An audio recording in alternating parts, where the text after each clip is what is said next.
ಅದು ರೂಪಗಳಿಗೆ ಸಮಸ್ಯೆ ಕೊಟ್ಟಂತ ಎಲ್ಲರೂ ಇವತ್ತು ಕೊಟ್ಟು ಬಿಡ್ತೀವಿ. ಮುಂಚೆ ಕೊಟ್ಟಿದ್ದಾರೆ, ಇವತ್ತು ಯಾವ ಸಂಜೆ ಅಲ್ಲ ರಾತ್ರಿ ಎಷ್ಟೊತ್ತಾದ್ರೂ ಕೊಟ್ಬಿಡ್ತೀವಿ. ನಂತರ ನೀವು ಮಾಡಬೇಕಾದ ಕೆಲಸ ಅನ್ನೋದ್ರಿಂದ ಇವ ಯಾರು ಕೊಡಲು ಬಂದಿದ್ರೆ ಈಗ ಅಕಸ್ಮಾತ್ ಕೊಡಲು ಬರ್ಲಿದ್ರು ತಮ್ಮ ಗ್ರಾಮದಲ್ಲಿ ಬಹಳಷ್ಟು ಮಂದಿ ಇರ್ತಾರೆ. ಅಂಶದ ಜೊತೆ ಹೋಗಿ ತಮ್ಮ ಗ್ರಾಮದ ಮನೆಗೆ ಹೋಗಿ ಅವತ್ತು ಬಸ್ಕೊಂಡು ಕೊಟ್ಟಿದ್ರೆ ತಕ್ಷಣ ಏನೇನು ಮಾಡ್ಬೇಕು ನಾವು ವ್ಯವಸ್ಥೆ ಮಾಡ್ಕೊಡ್ಬೇಕು. ಆ ಕೆಲಸ ನಿಮ್ಗೆ ಯುವಕರು ವಿದ್ಯಾವಂತರು ತಾವೆಲ್ಲರೂ ಕೆಲಸ ಮಾಡ್ಬೇಕು. ನಂತರ ಗ್ರಾಮ ಪಂಚಾಯತ್ ಸೆಕ್ರೆಟರಿ ಬಂದು ಯಾವ ಸಾಗಿ ಮಾಡ್ತಾರೆ ಹೇಳ್ಬೇಕಪ್ಪ.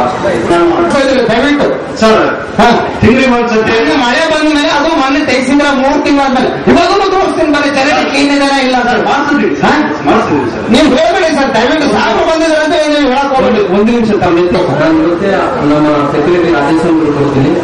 ತಕ್ಷಣ 3 ತಿಂಗಳಿಗೊಮ್ಮೆ ಏನು ಎಲ್ಲ ಬೇಡ, ಪ್ರೊಸೀಜರ್ ಪ್ರಕಾರ ಏನ್ ಮಾಡ್ಬೇಕಾಗುತ್ತೆ ಪಾಗಿಂಗ್ ಸಿದ್ಧತ ಮಾಡಿ ನಮ್ಮ ಪಾಗಿಂಗ್ ಕೊರತೆ ಇಲ್ಲ.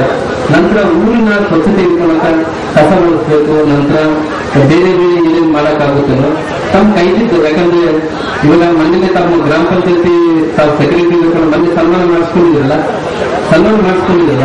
ಸನ್ಮಾನ ಮಾಡಿದ ಇದಕ್ಕೋಸ್ಕರ ಅಂದಾಗ ಈ ಊರಿನ ತಾವು ಕಾಪಾಡ್ಕೊಂಡು ಬರ್ಬೇಕಂದ್ರೆ ಸನ್ಮಾನ ಮಾಡಿದ್ರು. ಜೊತೆಲಿ ನಿಮ್ಮ ಕೈನ ಆದಷ್ಟು, ಯಾಕಂದ್ರೆ ಇವತ್ತು ಅವ್ರಿಗೆ ಬೇಕಾದ್ರೆ ಇನ್ನೂ ಕೆಲವು ಶೌಚಾಲಯಗಳು ಬೇಕಾದ್ರೆ ಹೇಳಿ ತಾವು ಎಲ್ಲ ಸಮಾಜದವ್ರು ಬೇಕಾದ ಶೌಚಾಲಯಗಳು ಕೊಡೋಣ, ಇರೋದೆಲ್ಲ ವ್ಯವಸ್ಥೆ ಮಾಡಿಕೊಡ್ಬೇಕು. ನಂತರ ಆದಷ್ಟು ಮಾಡಿ ಏನ್ ಸಮಸ್ಯೆನೋ ಅದು ನಮ್ಮ ಕಚೇರಿ ಡಿಸಾಸ್ಟರ್ ಕಚೇರಿ ಮಾಡಿ ತಮ್ಮ ಗ್ರಾಮಕ್ಕೆ ಸಂಪೂರ್ಣವಾಗಿ ಎಷ್ಟು ಹಣ ಬೇಕಾಗುತ್ತೆ. ಶೌಚಾಲಯಗಳಾಗಿರ್ಬೋದು, ರಸ್ತೆಗಳಾಗಿರ್ಬೋದು, ಸೆಕ್ರೆಟರಿ ತಮ್ಗೆ ಎಷ್ಟು ಹಳ್ಳಿಗಳು ಬರ್ತಾರೆ ಹೇಳಿ, ಎಷ್ಟು ಹಳ್ಳಿಗಳು ಬರ್ತಾ 3 ಹಳ್ಳಿಗಳು ಬರ್ತಾವ. 3 ಹಳ್ಳಿಗಳಿಗೆ ಸಂಬಂಧಪಟ್ಟಂತೆ ಎಷ್ಟು ಶೌಚಾಲಯಗಳು ಬೇಕು, ಎಷ್ಟು ರಸ್ತೆಗಳು ಬೇಕು, ಎಷ್ಟು ಚರಂಡಿಗಳು ವ್ಯವಸ್ಥೆ ಮಾಡ್ಕೋಬೇಕು. ನಂತರ ಎಷ್ಟು ಕಂಬಗಳಿದಾವ, ಎಲೆಕ್ಟ್ರಿಸಿಟಿ ಕಂಬಗಳು ಬೇಕು, ಅವೆಲ್ಲರೂ ಪಟ್ಟಿ ಮಾಡ್ಕೊಂಡ್ಬಂದ್ರೆ ನಾವೇನ್ ಮಾಡ್ತೇವೆ ಅಂದ್ರೆ ನಿಮ್ಗೆ ಹಣದ ಬಗ್ಗೆ ನೀವು ಚಿಂತೆ ಮಾಡಕ್ ಹೋಗ್ಬೇಡಿ. ಗ್ರಾಮ ಪಂಚಾಯತಿಯಲ್ಲಿ ಇಷ್ಟೇ ಹಣ ಇದೆ, ಇನ್ನು ಮುಂದೆ ಇಷ್ಟು ಹಣ ಬೇಕಾದ್ರೆ ನಮ್ಗೆ ಅಲ್ಲಿ ಗ್ರಾಮ ಪಂಚಾಯತ್ ಇಲ್ಲ, ನಾವೇನ್ ಮಾಡ್ಬೇಕಂತ ಚಿಂತೆ ಮಾಡಬೇಡಿ. ನೀವು ತಕ್ಷಣ ಜಿಲ್ಲಾಧಿಕಾರಿ ಕಚೇರಿ ತಗೊಂಡ್ಬರಿ. ನಂತರ ಅವರು ಜಿಲ್ಲಾಧಿಕಾರಿಗಳು ನಮ್ಗೆ ತಿಳಿಸ್ತಾರೆ. ಅದ್ರ ತಾವು ಕೆಲಸ ಮಾಡಿದ್ರೆ ಮಾತ್ರ ನಮ್ಗೆ ತಿಳಿಯುತ್ತೆ, ನೀವು ಕೆಲಸ ಮಾಡಿದ್ರೆ ತಿಳಿಯಲ್ಲ. ಇನ್ನು ಮುಂದೆ ಹಿಂಗೆ ಆಗಬಾರ್ದು. ನಾವೇನ್ ಮಾಡ್ತೀವಿ ಅಂದ್ರೆ ನಾವೆಲ್ಲ ಅಧಿಕಾರಿಗಳು ಪುನಃ ಈ ಜಿಲ್ಲೆಯಲ್ಲಿ ಎಲ್ಲಾ ಕಡೆ ಹಿಂಗೆ ಮಾಡ್ಕೊಂಡು ಹೋಗ್ತೇವೆ. ಮತ್ತೆ ಸೆಕೆಂಡ್ ರೌಂಡ್ ಮತ್ತೆ ಬರ್ತೀವಿ. ಇದಕ್ಕೆ ಎಂಡಲ್ಲ ಇದೆ. ಸೆಕೆಂಡ್ ರೌಂಡ್ ಜಿಲ್ಲಾ ಉಸ್ತುವಾರಿ ಮಂತ್ರಿಗಳ ಜೊತೆಲಿ ನಾವು ಅವತ್ತು ಎಂತ ಆಕ್ಷನ್ಗಳಂದ್ರೆ ಅವತ್ತು ನಿಮ್ಮ ನೌಕರಿಯಲ್ಲೇ ಕಳ್ಕೊಳ್ತೀವಿ ಅಂತ ಒಂದು ಎಫರ್ಟ್ಸ್ ತಗೊಂಡ್ಬರ್ತೀವಿ. ಅಂತ ಅಷ್ಟು ಒಳಗಡೆ ಏನು ಸರಿಪಡಿಸಕ್ಕಾಗಲ್ಲ ಅಷ್ಟು ಸರಿಪಡಿಸ್ಬೇಕು. ಆಯ್ತಾ? ಮೇಲ್ಚಾರಣೆ ಸೋಳ್ತಾ ಇದೆ. ಅದು ಇನ್ನೂ ಒಂದು ಏನಂದ್ರೆ ಫೀಮೇಲ್ ಅವ್ರದೆಲ್ಲ ಬಿಲ್ಡಿಂಗ್ ಇನ್ಕಂಪ್ಲೀಟ್ ಇದೆ ಸರ್, ಕಾಂಪೌಂಡ್ ವಾಲ್ ಇಲ್ಲ, ಅದಕ್ಕೆಲ್ಲ ನಾವು ಮುಂದೆ ಅದನ್ನೆಲ್ಲ ನಾವೇನ್ ಹೇಳ್ತಿದ್ರು, ನಮ್ಮ ಜಿಲ್ಲೆಯಲ್ಲಿ ಇಲ್ಲಿ ತೊಂದರೆ ಆಗಬಾರ್ದು.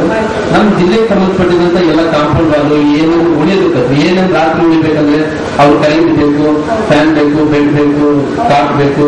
ನಂತರ ಒಂದು ಸೆನ್ಸರ್ ಮಾಡಿ ನಮ್ಗೆ ಕೊಡ್ಬೇಕು ತಕ್ಷಣ ನೋಡಿ. ಇನ್ನು ಮುಂದೆ ಅವ್ರಿಗೆ ರೌಂಡ್ ಕ್ಲಾಕ್ ಇರೋದು ವ್ಯವಸ್ಥೆ ಮಾಡ್ಕೊಡ್ಬೇಕು. ಸ್ವಲ್ಪ ಏನು ವ್ಯವಸ್ಥೆ ಆಗ್ತದೆ ಆದಷ್ಟು ಬೇಗ ಮಾಡಿ. ಈ ಡಾಕ್ಟರ್ ಕೊರತೆ ಏನಿಲ್ಲ ಆದಷ್ಟು ಬೇಗ ಸರಿಪಡಿಸ್ಕೊಡ್ತೀನಿ. ನಾನು ಜಿಲ್ಲೆಗೆ ಎಲ್ಲರಿಗೂ ಮಾಹಿತಿ ಇದೆ, ಎಷ್ಟು ಬೇಕಾದ್ರೆ ಆದಷ್ಟು ಬೇಗ ಮಾಡಿಕೊಡ್ತೀನಪ್ಪ.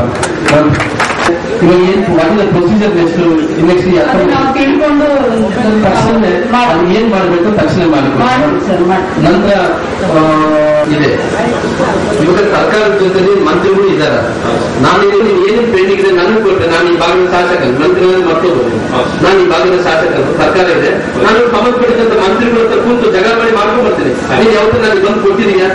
ಇಷ್ಟು ದಿನದಿಂದ ಪೆಂಡಿಂಗ್ ಐತೆ, ಮಾಡ್ಬೇಕಂತ ಇದೀನ ಸರ್. ನೀವು ಪೆಂಡಿಂಗ್ ಇದೆ, ನೀವೇ ಮಂತ್ರಿಗಳ ಜೊತೆ ನೀವು ಚರ್ಚೆ ಮಾಡಿ ಕ್ಲಿಯರ್ ಮಾಡ್ಕೊಡೋದು ನಾನು ಮಾಡ್ಕೊಡೋಲ್ಲ. ಸರಿ, ನೀನ್ ಮಾಡಿದ್ರೆ ಮತ್ತೆ ಚೀಫ್ ಇಂಜಿನಿಯರ್ ಬರ್ಬೇಕು, ಇನ್ನೊಂದು ಇಂಜಿನಿಯರ್ ಬರ್ಬೇಕು. ಅದು ಹೋಗೋದಕ್ಕೆ 1 ವರ್ಷ ಆಗುತ್ತೆ. ಅರ್ಥ ಮಾಡೋದು. ಅದಕ್ಕೆ ನಾನು ಏನ್ ಹೇಳ್ತೀನಿ ಅಂದ್ರೆ, ನೀನು ಇದು ನಮ್ಮ ರೂಪುಗುಡಿ ಏರ್ತೀವಿ ಇದಕ್ಕೆ ಕಾರ್ಯಕ್ರಮಕ್ಕೆ ಒಳಗಡೆ ಒಂದು ತೊಂದರೆ ಆಗಬೇಕು. ನಂತರ ಏನಿದೆ ಇನ್ನೊಂದು ನಮ್ಮ ಯಾರು ಬೇಕಾದ್ರೆ ಅದು ಏನ್ ಪೇಂಟಿಂಗ್ ಇದೆ ನನಗೆ ಒಂದು ಫೈಲ್ ನನಗೆ ತಂದುಕೊಡು. ನನ್ನ ಮಂತ್ರಿಗಳ ಹತ್ರ ಮಾಡಿ ತಕ್ಷಣ ನಾನು ಮಾಡಿಕೊಡ್ತೀನಿ. ಅರ್ಥ ಆಯ್ತಾ?